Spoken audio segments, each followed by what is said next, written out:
Baby. Happy hump day. Happy Wednesday out there, everyone, everywhere. Thank you for letting us be part of your day. Very interesting times, although apparently the Rona's gone. We cured coronavirus because have you even heard of a peep about the Rona in like a week? But, yeah, we're here again, talking football, talking nonsense because, life does get extremely real. And we definitely want to respect like why you're here. Like you obviously came to this channel to talk football, to talk nonsense, to talk unfunny dad jokes, and that's what we're going to provide. I mean, obviously, I do have thoughts about what's going on in Minneapolis, what's going on with the police department, all that stuff. But again, like we said, we try to keep this as apolitical as possible. We try this to be your oasis because, I don't know, like sports used to be about sports. So we're diverting a little bit here, but I will say I am a little bit torn. So I do understand I don't fully agree to the stick to sports thing, right? So whenever any sports media or athlete, talks about non-sports issues, stick to sports. Do that thing, right? So I don't 100% agree with it, but I also, on the other end of the spectrum, swinging that pendulum, I do not agree with sports media people who built their name, built their reputation, built their audience and clout with sports to divert into other things. Like I know, like you're supposed to use your platform, especially for just causes like this, but I feel like that is used as a blanket just to get really into other things that are more controversial. Like obviously what happened to George Floyd is not controversial. Like that officer, all four of them should be arrested, prosecuted to the full extent of the law, right? But beyond that, some more controversial issues, people in sports media just really like to whack you over the face. The platform that you built up talking about sports, or how come we're not bitching at Elton Brown? Elton Brown, Food Network, use your platform, man. Or like Rachel Ray, use your platform. Yeah, stop stirring that risotto. Let's talk about Ferguson. That sort of thing. But I don't know. Like a lot of things in life, like I see merits of both sides, but I'm just end up in the middle. So we're here to talk about sports. I said that we're not going to talk about all the other stuff, but then we talk about, but whatever. All right, so Jerome's in the live chat. Love you guys. You are the best. I'm trying to find a way where we can just have like a live chat of the Jeromes like all day long, because that'd be great, because a lot of you guys in the live chat, you just get after. You guys are a lot of fun, but we'll figure something out. Like I don't want to turn this into a forum. Like, do you guys remember Rube Chat? It's probably not great, but yeah. All right, so we got Q&A. Also, put out to you guys, what are your top three fruits? What three fruits do you really F with? So for me, let's try to expand this. There we go. I'm just trying to get this border out of here. All right, so for me, I love apples. Apples are phenomenal. I would say Honeycrisp are up there for me. It's probably the number one fruit. Honeycrisp and Fuji. What the hell is going on? I mean, what am I doing here? Am I just screwing this up? All right, so Honeycrisp apples, Fuji apples, Pink Lady apples are all phenomenal. The Jazz apple. Jazz apple is really good too, because there's just something about crisp, tart, slightly sweet apples are just great. Like who needs candy when you have apples? And I know, like, that's a super hippy dippy, like dentists giving out toothbrushes on Halloween. Oh, fruit is nature's candy, but apples get close. Also, I know that people generally don't like them, but I do have an affinity for red delicious apples, because I had a red delicious apple tree in my backyard growing up. So I understand, like, and they're not the best apples in the world. They are a little bit mealy. They're not like eaten apples. They're much better for baking and whatnot. But yeah, all right, so I'll say apples 1, watermelon 2. Man, watermelon is so good. And God, my daughter, she absolutely loves watermelon. She will do like the full on, like Daffy Duck from the cartoons, just getting after it. Love. Oh, and also Bing cherries. Yeah, just like it is cherry season. Cherries are one of the fruits where you really can't get year round, because it really is seasonal, where lots of other fruits that actually should be seasonal, like check check the sticker of your produce, and you'll see that they come from like Peru. I was like, okay, cool. We're getting pears in December from Peru, which is great. Oh, the oranges we're getting from, I don't even know. Like citrus season is in Jan. But cherries are one of the few things that, well, you can't get cherries year round. So once it gets to be Mayish, then cherry season comes in. They're just really good. Yeah, so we put that out to you guys. This is a random food and sometimes football channel. It's good. Mr. Popo. One of my favorite shows is That 70s Show. Only issue was that they were Packers fans. The one episode where two gay Vikings fans are living in the same room and Red catches them kissing, but he gets mad that they're Vikings fans. Said they were born that way. It is funny how sitcoms and TV can use like allegories, especially cartoons. You'll see this allegories and allusions to actual real world stuff. But yeah, That 70s Show. It was aight. It's aight to me. I never really got into it. Like, I've maybe seen 3 full episodes. I understand that's funny, but, 2.5 Men, I'm sure is funny, but just never got into that either. Mr. Popo, 3 biggest fruits are Aaron Rodgers, Sean Payton, and Greg Williams. Luke McCaffrey, 12, fan 12. How many points will Green Bay score in the whole season? I say 0. Let's see, 3 times 16, so that's what, 48. Because whenever there's a blowout, like you'll see college football, like Alabama will play Dakota County Technical Community College, right? So right here, South Metro, and Alabama will score 66, but the other team will still get 3. I'm gonna say 3. Sir Meeps a lot.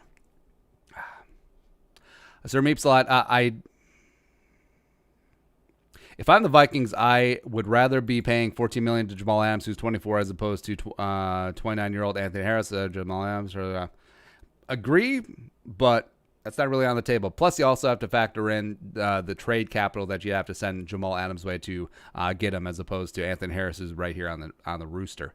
Eric Hansen. I want to thank you for keeping politics out of your channel as much as possible. It's not easy, and you've been an oasis fun in the desert. It's funny. I did not read this earlier, and we still came up with the same oasis thing. Desert conflicting political opinions. Thank you. Keep up the good work, Andy. Skull. Also, yeah. I mean, politics, it's divisive by nature. It's so divisive by nature that the best and the brightest don't get into politics. Like, you notice that?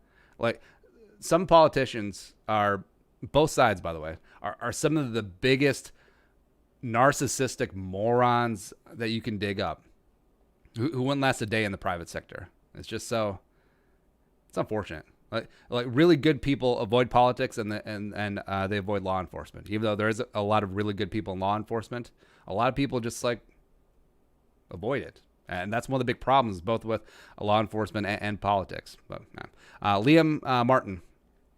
Who do you think was a better Viking, John Randall or Chris Carter?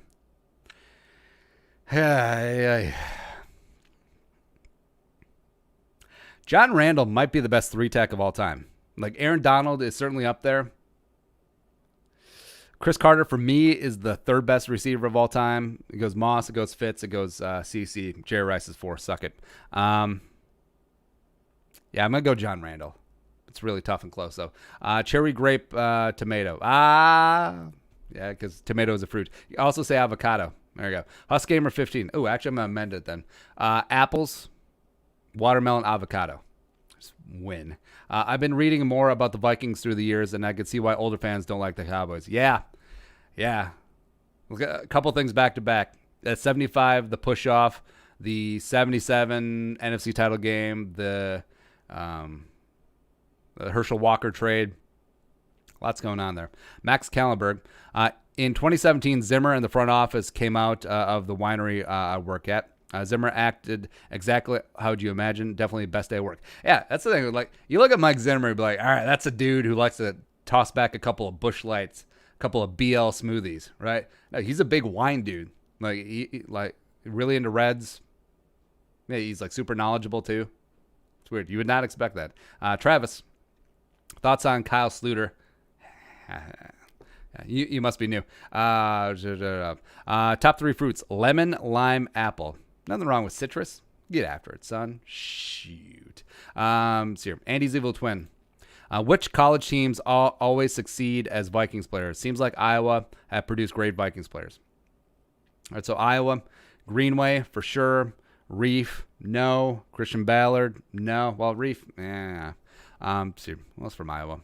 Oh, Nate Stanley, TBD, I guess. They have had good luck with Ohio State players. Because you look, Antoine Winfield, Chris Carter, Corey Stringer, RIP. Let's see, what's some other Vikings? Jalen Holmes, they should have took Jonah Jackson. That didn't work out. Head coach. Oh, Robert Smith? Shit, yeah. Buckeyes. Head coach. Which Vikings team disappointed more? 41 Donut or 38-7? I would say 38-7. Mainly because, what was the spread of both games? PFR Vikings Giants 2001. PFR Vikings Eagles 2018. 2018. Come on. Oh, not PFF. PFR. Vikings at Eagles, October 7th. NFC title game. There we go. All right, so the line on 41 Donut was Vikings were favored by 1. Oh, the under. They got the under, though. 41.5. I love it. All right, so Vikings might have been favored here, too. Yeah, Vikings favored by 3. I would say 38-7. Vikings were larger favorites. Even though, the Vikings were just absolutely bum rush in this Giants game. But 38-7, home Super Bowl on the line. I do think that 2017 team was way better than the 2000s Vikings team, even though they did have Randy Moss. So 2017, way more disappointing. Next up is David Bryant. What is the greatest Super Bowl of all time? I would say was 08 Steelers-Cardinals. The game that just went back and forth. He had Larry Fitzgerald, who lost in history. Larry Fitzgerald, that entire playoff run, was a bad man. He would have been Super Bowl MVP if Santonio Holmes doesn't catch that touchdown in the end zone. He had the James Harrison 100-yard interception return for a touchdown before halftime. So the Santonio Holmes touchdown in the end zone ended up being the game winner. The Cardinals had a chance for a Hail Mary at the end of the game. And we've talked about on here that there should have been an excessive celebration penalty or multiple ones. So the Cardinals should have gotten the ball closer to the Steelers' end line. So that could have been even more close. So instead of like a 60-yard Hail Mary, should have been like a 40-yard toss. But yeah. Zach Ballas, has Tom Grossi heard of you before? I don't know. Would he ever collab with you? Don't care. Pineapple, peach, whatever tastes best in my drink. Yeah. I know that. Gosh, what was this? Was it? I think it was like 20 years ago. Mike Ditka did this series of commercials about don't fruit the beer. Fruit in the beer is great. Put a lemon in a Corona or a lime in a Corona. It's phenomenal. Oh, also orange in a Hoegaarden or a Blue Moon or some sort of wheat beer like that. Do it because the citrus really brings up, God, now I sound like beer hipster, but the notes of like the coriander and whatnot. But also here's key.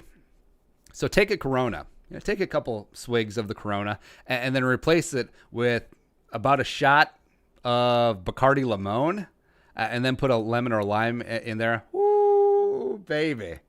You just go off and win yourself the absolute day. Loaded Coronas, phenomenal. They are just great. Try it. Next up is Kalei Kawaii. Lily Kioa passion fruit. Okay, passion fruit, guava, mangoes. Love it. Regional. It's great. Mo Abdul 99. Favorite Middle Eastern food. Well, typical stuff, like really well-made hummus. There's a place in the Twin Cities called Holy Land. It's a restaurant as well as they make hummus. Make them in like giant bats. All right, so my kid loves hummus. The wife does too. I do as well. Just like get one of those giant Holy Land hummuses. Supporting local businesses. Just like get after that. I love tabbouleh. I love baba ganoush. It's all the dips and all the sides. Plus, I mean, just like lamb kebabs, just like really good, well-made lamb kebabs. I mean, you just really can't go wrong. Like, honestly, the world would come together with kebabs and pitas and just like hummus and baba ganoush. Like, really, they would. They would. I'm sorry. Pita is more like Mediterranean, just like I forget the technical term, but more like Middle Eastern flatbread. I mean, all cultures have different names, different styles of it. It's all good. There you go. Preach Paul, hauling it for all y'all. Blueberry peach up for grabs after that. Blueberry peach, phenomenal. Best for cobblers too.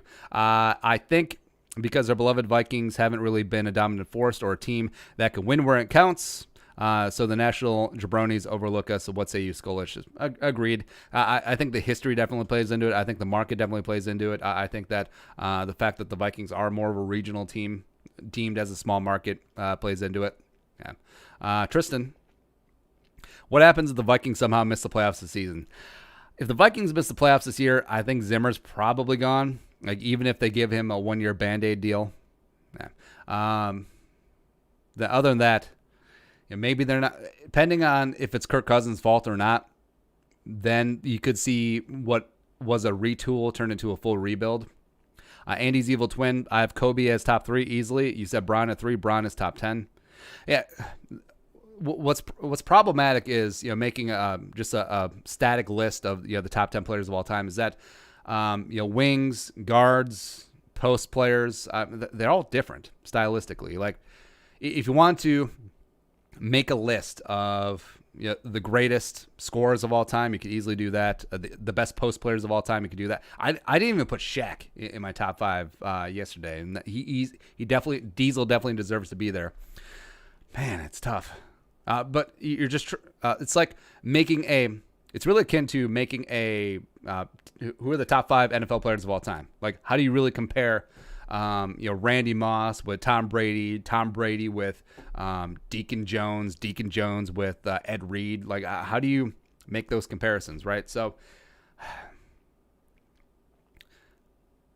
because like LeBron is much more like Magic Johnson than he is to MJ. Kobe's much more like MJ than he is to Magic Johnson. How do you compare the two? All right, so it's always tough. Next up, Husgamer 15. Do you think the Vikings are cursed because of the whole AFL situation? And if the Vikings stayed in the AFL longer, could they have had a title or 2 pre-merger? Well, the Vikings ever in the AFL? I think they were. Hold on. Who's that girl? Oh, What was it more that Max Winter was trying to get a professional team? He was originally with the AFL, and then he went to the NFL. Was that it, or are you talking about the merger? I don't know. Well, they weren't ever technically in the AFL. Yeah. Well, the Vikings are defending NFL champions, 1969, the final year before the merger, before Super Bowl IV. So they are the reigning, defending pre-merger NFL champions. You got to hang that banner up somewhere. It's great. Lord Thick Chunka, cantaloupe, banana, watermelon. Yeah. Cantaloupe definitely gets overlooked. Like, cantaloupe, it's great. Cantaloupe, muskmelon, whatever you call it. I think if you're Midwestern, you call it muskmelon. Actually, let us know in the chat. Do you call it cantaloupe or muskmelon? And be like, oh, we call it trash. Get out here. It gets overlooked because it's usually the filler. In, like, if you go to like a brunch place and they have a fruit salad, a lot of it's going to be honeydew and cantaloupe because they're cheaper per density, whatever. Bananas are great. Bananas are, just everyday fruit, and watermelon, phenomenal. Clint Beastwood, $2 in super chat. Zimmer's a great coach. I agree. Is he the guy to get us over the hump? Would love to see it. Don't know, though. Head coach. I take Cam, Dak, and Schaub over Cap. I don't know about Schaub, but yeah. And as we said in the video, Cap, 3 years removed from football. Does he actually want to play? I think his cause is benefited more by him being a martyr. Yeah. Mo Abdul 99.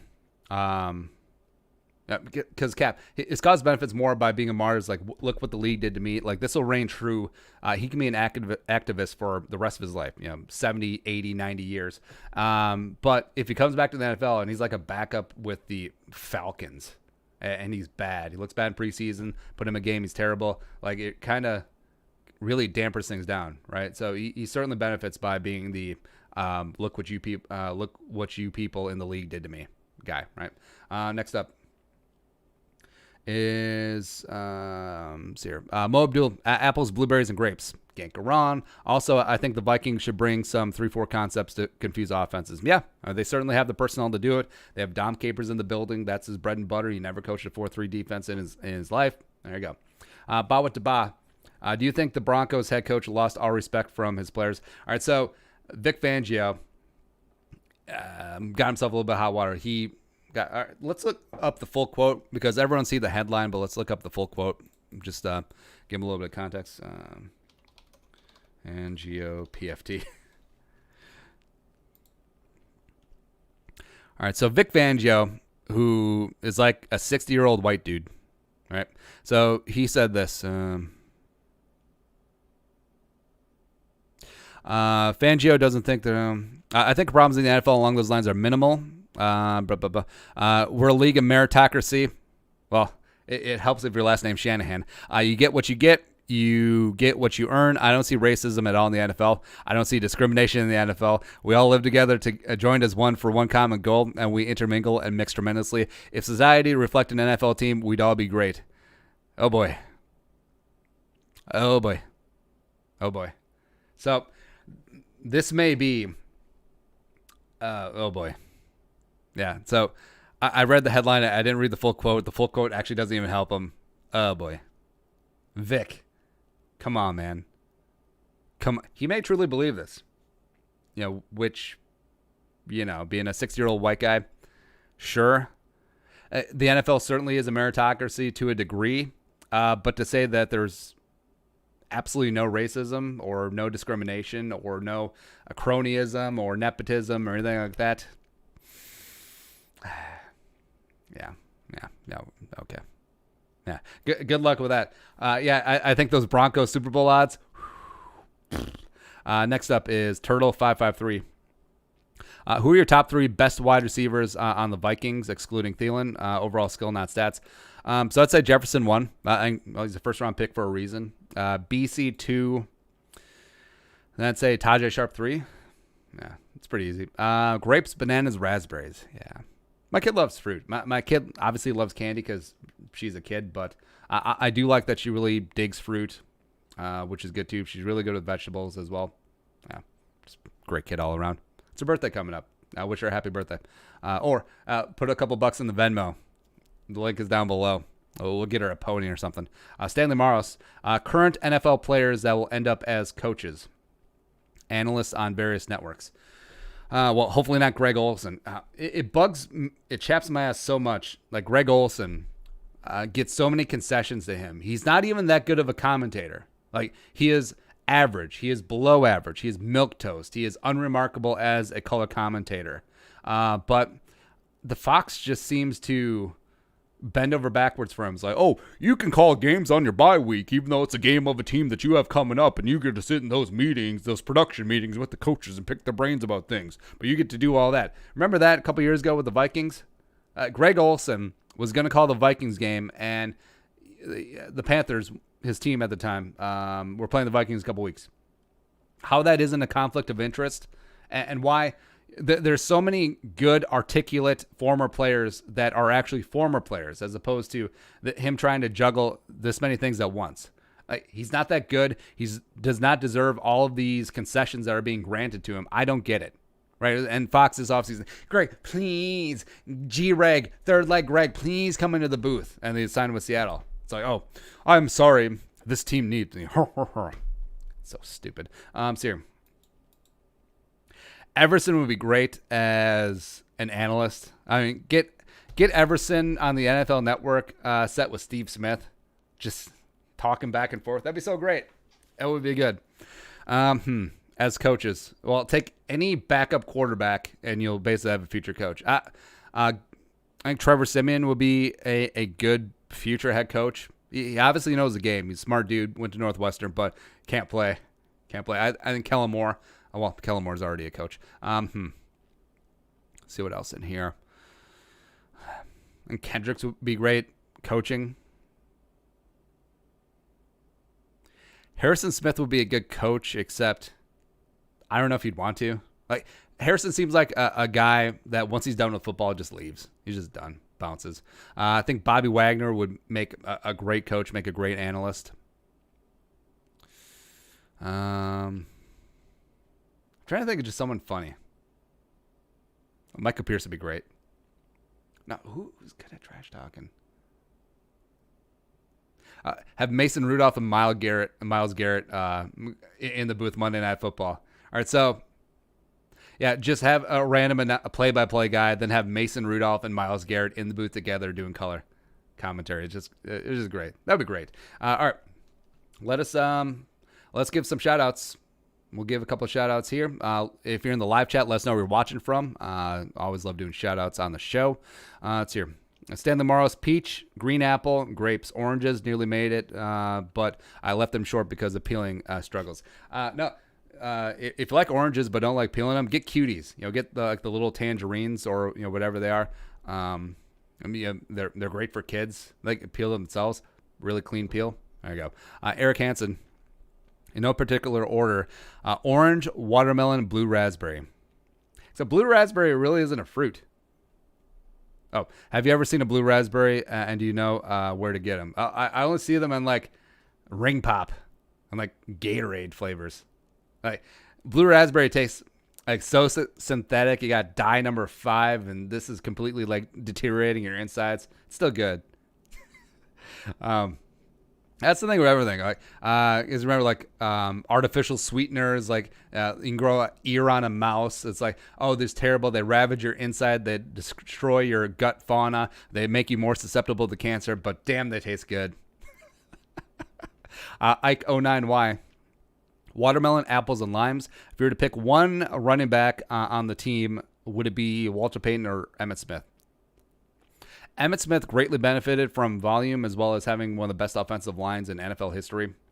People forget that. Emmitt Smith is basically Frank Gore, but with a better offensive line and more opportunities. Walter Payton was a generational running back. Like even though he was on the Bears, and I hate him with the fury of 1,000 suns, R.I.P., he was amazing.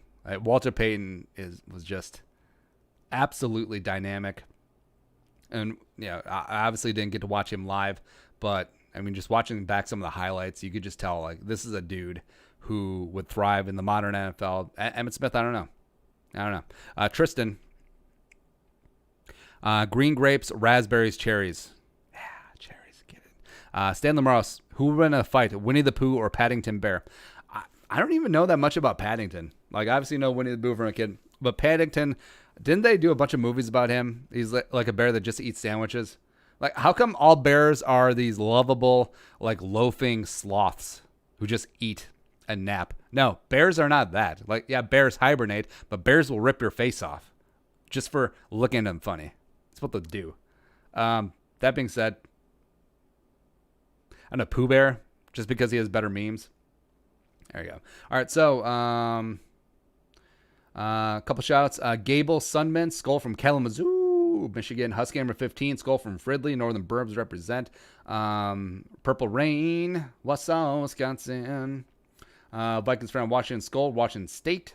What up? Zimbabwe, happy cake day to the little girl coming up. Thank you. Andy Maxfield, forgot about cuties. Damn. Yeah. Sue V.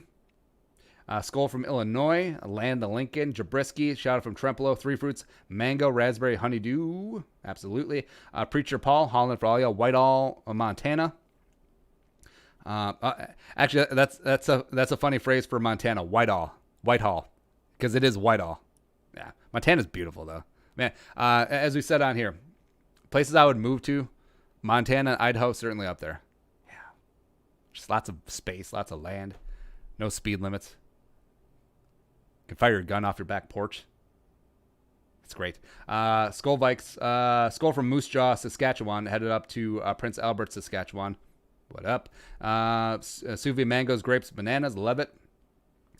Eric Becker, AP, the GOAT from New Prague. What's going on? Way South Metro represent. Yeah, in a couple of years, well, as long as Minneapolis and St. Paul don't implode on themselves, like New Prague will be like seventh ring suburb. It's great. New Prague's a great town though. Like New Prague, Elko New Market. Just I don't know. As I get older, I just want to move more and more out of cities because when I was younger, when we lived downtown, it was like, oh, that was the thing. That was great. But then you get older, you have kids. The suburbs look nice, good school districts. Then eventually, you just want land and a porch and like people to leave you alone. It's great, yeah, because we're looking to buy a new house in probably a year or two. And we're definitely looking at more rural areas. I grew up in a small town, so did the wife. But rural towns, but are within like 15 minutes of a Target. Like that's the wife's outline right now. And also, I don't know, just want to play some land. Want like a party barn for our all-purpose barn. The boy agrees if you can hear him. Also, just like land, like hunt on your own land. Don't have to go someone else's private land or public land, anything like that. Yeah. Also, a couple shout-outs. Oscar Hayes, I think Dickerson is a GOAT running back. Eric Dickerson was a smooth MFer. Just watch his SMU highlights. Watch some of his Rams highlights. He was great. Nick Doroff, Waite Park, Minnesota. What up? You're going to have to help me out here. Ayu Hoyud Ufue, Texas. Skull. Love the Lone Star State as well. Preacher Paul says Barry Sanders. Skull from the port. Speedy. Skull from the ports. What up? Vache. Ebra Lides. Huge fan of you, man. Thanks for coming along. Jacob Megat, Oakdale, Minnesota. Northeast Burbs. What up? What up? All right, so you guys are the best. Thanks for coming along on the live stream. Next up is HusGamer15. And what's up with the Vikings scoring only 7 points in big games? Super Bowl versus Chiefs, Super Bowl versus Dolphins, NFC Championship game, etc. I don't know. It's rough. It is rough. Stanley Morris, if Justin Jefferson is as good as Diggs next year, do we have the best wide receiver group in the NFL? I got the best duo again, providing that Thielen still steps up. Although, man, Tampa Bay is really good. I mean, Godwin 1, Mike Evans is your 1B. Yeah. Drizzy drop. Or, no, watch Julio and Treadwell.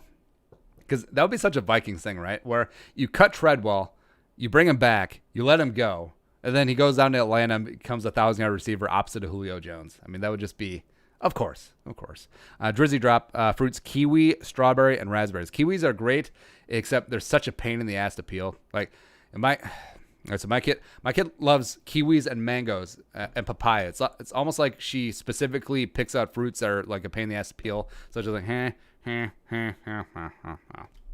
Stanley Morris. I would choose watermelon and pineapple and mango. God, I love mango. It's great. Is Daniil Hunter ever going to get the praise that he deserves? No. Well, he might even be a second ballot Hall of Famer. He's going to set the sack record with 210. And then the NFL writers 5 years later in Canton, well, I don't know. Peter King's still there. It's like, yeah, well, Daniil Hunter, was he ever the best pass rusher on his team when Everson was there? God. I really like Peter King, except he's really pissing me off lately. I don't know what it is. Next up, Charlie Boltman. Did Jimmy Graham ruin his chance of tight end mortality over a single contract dispute? So Jimmy Graham, back when he was with the Saints, Jimmy Graham could still be with the Saints, but he had this big contract dispute. He wanted to get paid like a wide receiver. Saints said, bro, you're a tight end. You're a tight end.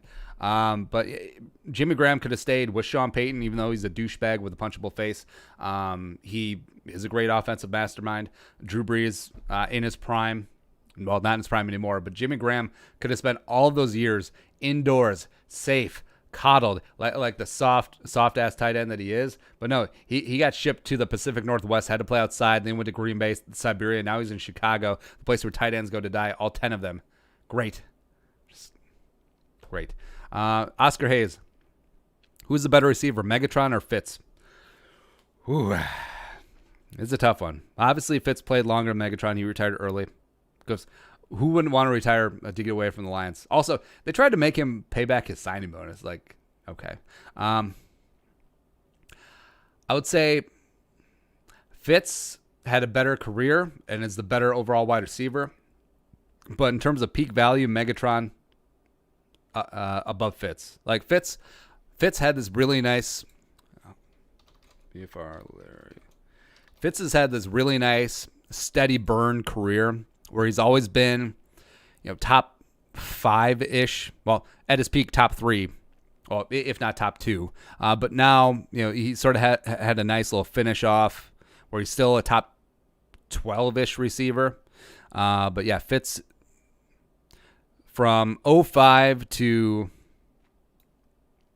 All right, so 05 to, I would say, 2012.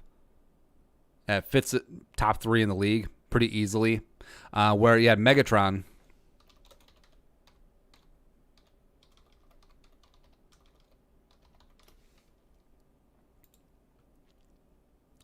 All right, so you got Megatron, who shorter career. I would say from 2011 to 2015, you could say that he was the best receiver in the league, or maybe trunk. So 2011 to 2013, best receiver in the league, easily, even above Larry Fitzgerald. But Larry has a much longer resume, and he's still doing the damn thing at 37 years of age. So yeah, peak value, Megatron, better career, Fitz. It's like the Sandy Koufax or Greg Maddux debate. Megatron would be Sandy Koufax in this situation. Shorter career, greater peak value. But Greg Maddux, longer career, just amazing. That's Fitz. Nate Earl, 13. Oh, also on our rankings, we have Fitz as the number 2 receiver of all time, and we even have Megatron the top 5. Nate Earl, 13. Watermelon, bananas, grapes. What position should the Vikings draft the first round next year? Guard, 3-tech, one of the two. Yeah. Rulad Mazesk, Rochester, New York. What up? Cotton candy grapes, plucots, and pine berries. There you go. Skull. Skull try.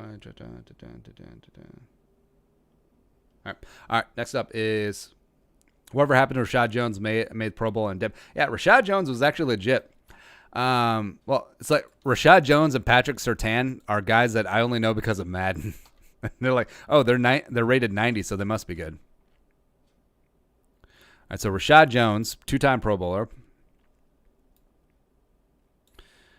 All right, so Rashad Jones, his peak was 15 to 2017, and then just really dipped and sort of dropped off, and then he retired. Yeah, it's crazy. There you go. Nice value for a 5th round pick. Oh, he didn't retire. He's still there, but next up, Pulford Skull. Why don't the Vikings or really any other team run 2-back set? It would be all right. Yeah, 2 running back set. That's a good question.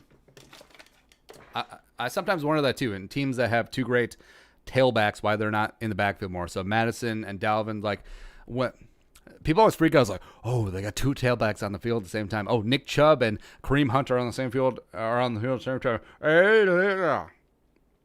don't know. You'd think just adding that dynamic be great. I mean, the Vikings do have that to a degree. I mean, C.J. Ham was a college running tailback, so yeah.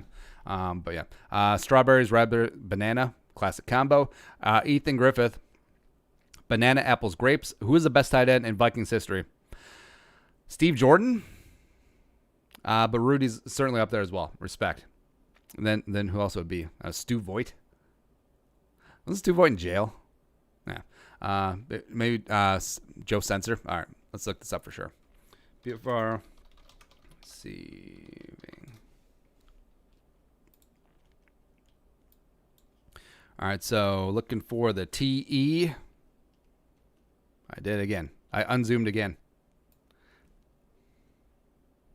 We used to fight with each other.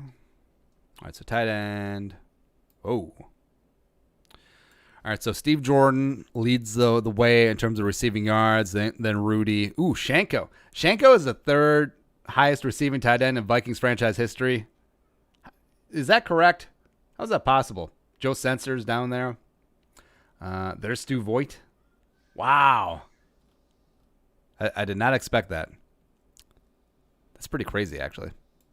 Yeah, my boy agrees if you can hear him. Next up is Tristan, let's say there's a scenario next offseason where a new head coach is hired and he doesn't want Kirk as quarterback in the future. We'll give up Anthony Harris, Anthony Dubar first, third, and fifth for a top 5 pick. Justin Fields, Trey Lance. Is that a possibility?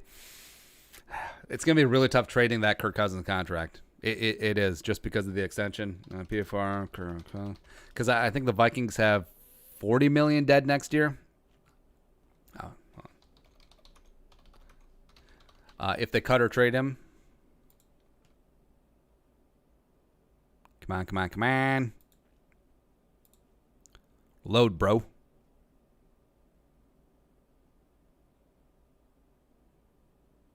Really? First row problems, bitching about spot rack loading. All right, so yeah, $41 million in dead cap next year if the Vikings move Kirk Cousins. So that'd be a tough road to hoe. I think they may have to ride it out for 1 year because, like we said, the 2-year extension was basically like a 1-year tack-on deal. So I think the Vikings are stuck with Kirk, good, bad, or otherwise for next year. Tristan, what team outside of the division do you think is the biggest threat to the Vikings this season? Not the Saints. Bucks, Seahawks, Niners. Yeah. Charlie Boltman. Who would you fear more if you played wide receiver running back in the late 90s? John Lynch, Darren Woodson, Steve Atwater, Robert Griffith, Rodney Harrison, Lawyer Malloy, Carnell Lake. Cherries, mangoes, plums. Ooh, love some plums. If you guys ever watched the movie Beer Fest, he shit a whole plum. I was plum surprised. Yeah. Who'd you fear more? I would say Steve Atwater. Like, Steve Atwater doesn't get the credit he's due on those 90s Broncos teams. Like, Steve Atwater, there was a hit where he knocked out his teammate and the opposing dude. Oh, also, Steve Atwater was the first dude to actually, like, he ended Christian Okoye, like the Nigerian Nightmare. Steve Atwater ended that. Can we play this? We'll probably get pulled. Can we play the GIF though? All right, so there. All right, so Christian Okoye, the Nigerian Nightmare, was this. There it is. Boom. Okay. So Okoye was he 260? Christian Okoye. All right, yeah, 6'1", 260. I think he was like a track and field guy at Azusa Pacific. Then he comes in the NFL. Marty Schottenheimer just turns him into a fullback. Yeah, but Steve Atwater just blah. Steve Atwater wasn't that big of a dude either.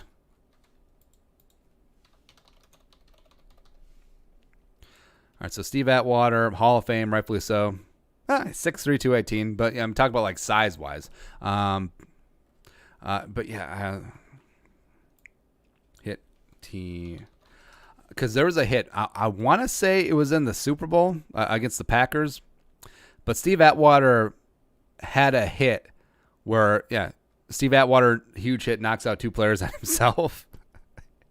Oh, yeah, it was Super Bowl against the Packers. Yeah, Steve Atwater might have been the hardest hitting safety in NFL history. Like, John Lynch isn't a slouch. Oh, except for being a GM, he's terrible at that. Robert Griffith was certainly a bad man, too. Rodney Harrison a little bit on the dirty side, but what can you do? Nah. So I'll say Atwater. Next up, Nick Doroff. Pineapple, bananas, raspberries. Who is the biggest biatch in the NFL currently? Mason Rudolph? Nah. Biggest biatch. Sean Payton certainly will be up there. Drew Brees. Apparently Drew Brees is canceled. Go look that up.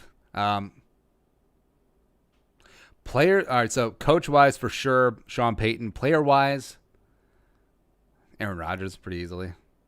Yeah. Skull Vikes. Top 3 fruits: pineapple, blackberry, strawberry. Woo. With Kittle, looking for a Kittle deal, not a tight end deal. Are we going to see other teams building identities from other running backs? Tight end kill. Yeah. Well, the thing about it is, though, Kittle's argument is not great. Like, he is a great tight end. He is not anything else. Like, let's look at his inline snaps. Hold on. All right, so I generally like bringing a PFF off screen because since it is paid service, I don't like Even though we are relaying the information, it's just a weird thing for me. All right, so Kittle. Let's see, snaps by position. All right, so Kittle played 975 offensive snaps last year. He played 728 of them as an inline blocking tight end. He played 131 in the slot and 91 outside. So, calculator, beep, bop, bop, boop. 728 divided by 975. So he played 74.7% of his snaps as an inline tight end. That's a tight end. Like, you can become the highest paid tight end in NFL history. That's fine, but you're not going to be a wide receiver. Like, you're not going to be getting wide receiver money. Like, this is not even close to like the Jimmy Graham discussion from back in the day that was brought up earlier. No. So yeah, I think that Kittle will reshape the tight end market, or they'll trade him. But yeah, better examples of more move tight ends, like maybe Irv Smith once he's up for a contract, of guys that are really lining up in the slot, not wide more. It does blur the lines. With Christian McCaffrey too, is he a wide receiver, as a running back? Yeah. Next up, Aaron Rodgers, BFF and lover. If you switch quarterbacks in the NFC North, what records would they have all randomized? See here. So Trubisky Ponder on the Vikings would go 7-9 just because the team would carry him like weekend at Bernie's. We'll just do the Vikings. Rodgers on the Vikings, 11-5, but I think they go 11-5 with Cousins. Stafford, 9-7. Nick Foles, 0-16. Nick used up his BD energy earlier. So Rodgers on the Lions, 3-12-1. Rodgers on the Bears, 7-9. Rodgers on so Cousins. Cousins on the Lions, 8-8. Cousins on the Bears, 10-6, probably go to the playoffs. Cousins on the Packers, specifically because the 12-year-old boy wants a quarterback that'll run his system. Cousins is a system guy. Like, everything has to be on schedule. He thrives in that. I think he would actually do great in the Green Bay offense. Might go 10-6. Yeah. Chad Hansen, stop smoking the Kirk plant. If Kirk doesn't get us to a Super Bowl this year, it was a failed free agent signing. Thoughts? Oh, yeah. I mean, that was the whole goal with the 3-year deal, heading to year 3 for sure. Harvey Melber. I'm sure you've touched on this before, but is it just me, or does Score North post a lot of videos after you've posted yours with similar, if not exact, topic? Strawberries, avocados, blueberries. We're not here to dance on the grave of Score North, but what was it? Imitation is the sincerest form of flattery. I'm good at talking. But yeah, I'll say some of the time it's coincidence because, I mean, Vikings sign a player. Of course, you're going to talk about signing a player. But yeah, people have pointed out that, all of a sudden, look at that. Look at this interesting random talking point that you brought up that just magically gets copied. So whatever. It is what it is. Zach Hazlius. Top 3 fruits are apples, grapes, oranges, for sure. If Randy Moss doesn't fall to us in 98, what happens to the team? Who do we take instead? That's a good question. Rookie 98 draft. Well, it's not like the Vikings are bereft of talent. They still had Chris Carter. They still had Jake Reed, who was a 1,000-yard receiver. Still have Matthew Hatchett, who was decent. Man, if they go a different route, I don't even know where they go. I mean, the offensive line was solid. Maybe they go to Bucky Jones. I like to Bucky Jones. Corey Chavis. Yeah, future Vikings cornerback safety. Draft nasty. Coming out of Vanderbilt. Let's go. I love Corey Chavis. Yeah, I really don't know where they go. Like, maybe Sam Cowart. Sam Cowart to go with Ed McDaniel. Patrick Surtain would have been bad. Samari Roll. Yeah. Kenny Mixon. Kenny Mixon was probably... Oh, God, I hate Kenny Mixon. Next up. Who are the top 3 worst fan bases? Packers. Eagles.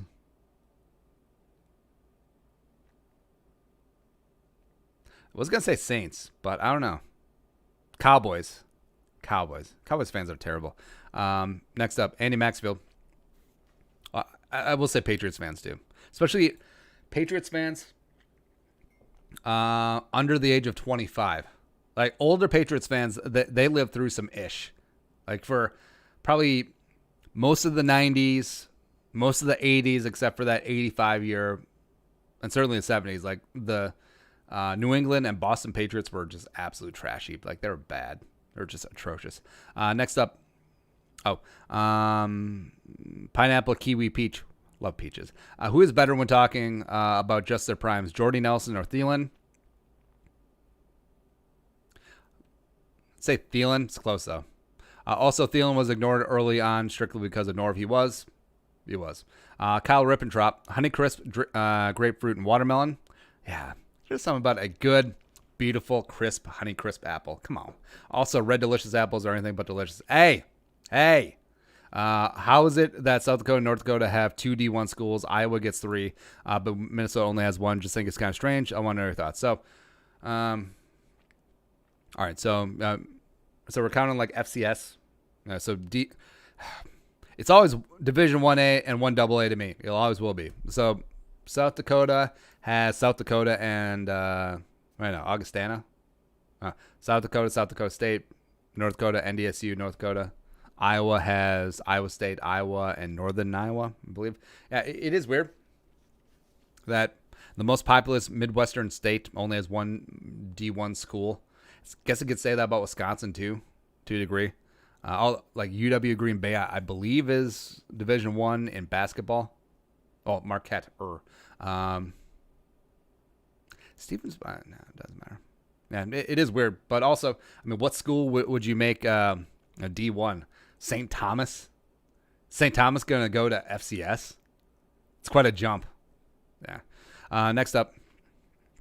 Also just speaks to like the petty bullshitness of the MIAC schools kicking out St. Thomas because they won too much. Your schools beat St. Thomas the year that you decided to kick them out. So stupid. Stanley Maros, is Pat Elflein the worst Vikings offensive lineman of all time? No. If not, where would he rank? Top 5 worst? Maybe top 5 worst. In terms of top 5 dudes who were consistent starters, TJ Clemmings would be up there. The corpse of Matt Khalil would be up there. Well, Willie Beavers never started, but God, he was terrible. He was bad. Also, I mean, that was a clear whiff on Rick Spielman. It's like, Willie Beavers. So coming out of Western Michigan, row the boat. He was the worst, the absolute dead bottom worst graded Division 1A tackle prospect according to PFF that year coming out of the draft. All 120 or how many other teams, all the tackles, Willie Beavers was the worst, and he still spent a 4th round pick on him. You had to cut a 4th round pick. You know how goddamn embarrassing that is? It's tough. Yeah. But that's it. That is the Q&A for the day.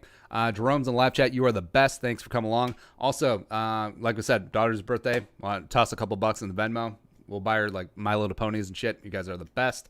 Also, donate to worthy causes out there, especially food-related ones. A lot of food shelves need help. Get that done as well. Back tomorrow, 11 a.m. Central Time.